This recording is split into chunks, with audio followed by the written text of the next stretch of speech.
Assalamualaikum warahmatullahi wabarakatuh.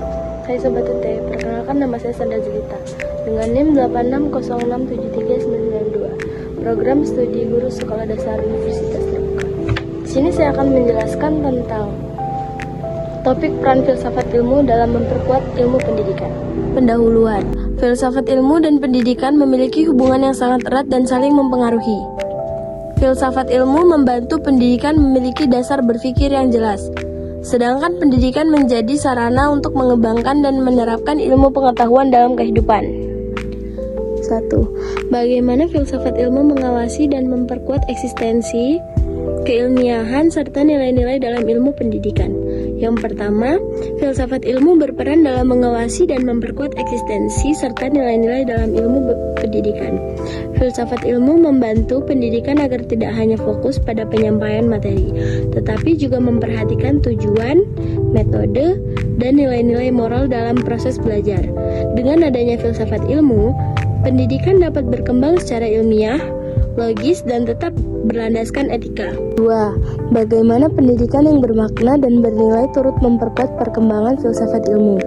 Yang kedua, pendidikan yang bermakna juga turut memperkuat perkembangan filsafat ilmu. Melalui pendidikan, manusia diajarkan untuk berpikir kritis, reflektif, dan terbuka terhadap perkembangan pengetahuan. Dari proses tersebut, muncul ide-ide baru, penelitian serta cara pandang baru yang ikut mengembangkan filsafat ilmu sendiri.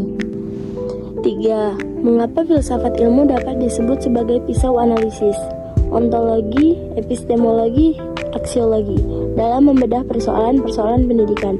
Selanjutnya, filsafat ilmu disebut sebagai pisau analisis karena mampu membedah berbagai persoalan pendidikan melalui 3 kajian utama, yaitu ontologi, epistemologi, dan aksiologi. Ontologi membahas tentang hakikat atau apa yang dipelajari dalam pendidikan.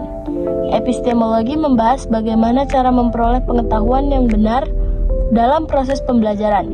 Sedangkan aksiologi membahas nilai dan manfaat pendidikan bagi kehidupan manusia. Dengan 3 pendekatan tersebut, filsafat ilmu membantu mencari solusi terhadap berbagai masalah pendidikan secara lebih mendalam dan sistematis. Contoh penerapan filsafat ilmu dalam praktik pendidikan dapat dilihat pada penyusunan kurikulum, kebijakan pendidikan, dan proses pembelajaran di kelas. Misalnya, kurikulum dibuat tidak hanya untuk meningkatkan kemampuan akademik siswa, tetapi juga membentuk karakter, kreativitas, dan kemampuan berpikir kritis. Dalam proses pembelajaran, guru juga dituntut menggunakan metode yang sesuai dengan kebutuhan siswa agar pembelajaran lebih efektif dan bermakna. Kesimpulan, dari penjelasan tersebut dapat disimpulkan bahwa filsafat ilmu memiliki peran penting dalam memperkuat ilmu pendidikan. Filsafat ilmu memberikan dasar berpikir yang kritis, sistematis, dan bernilai sehingga pendidikan tidak hanya menghasilkan individu yang cerdas, tetapi juga memiliki moral dan kemampuan menghadapi perkembangan zaman.